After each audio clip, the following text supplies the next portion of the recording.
Så er jeg her igen. Jeg tænkte, at det var godt at se, hvordan huset er lavet indvendigt. Jeg har lavet sådan et låsesystem, som faktisk er lidt irriterende, men i hvert fald meget sikkert. Der er ingen, der kommer ind. Vi åbner langsomt, og der har vi vores tredje høne, som er 1 år gammel. Det var hende, jeg kaldte for den gamle dame før. Og her, vi lader være med at forstyrre hende for meget. Her er der det her spagnum, jeg snakker om, oven på sådan noget plastik, som er over hele gulvet.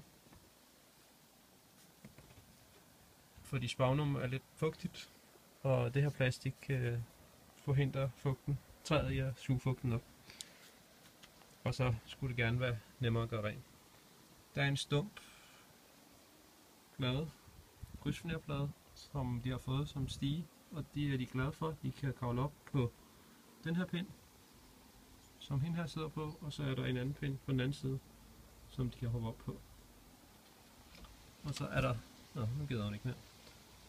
Og så er der vand og foder dernede. Og som I så før, er der de her papirstrimler, som er her til deres rugekasser. Yes. Nu går hun. Nu gider hun ikke mere. Og faktisk så lukker vi også. Det her, det er bare et stykke plexiglas, som er sat på. Meget simpelt.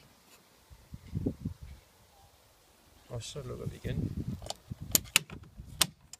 Sådan, og der har jeg bare købt karabinhage som lås. Ja.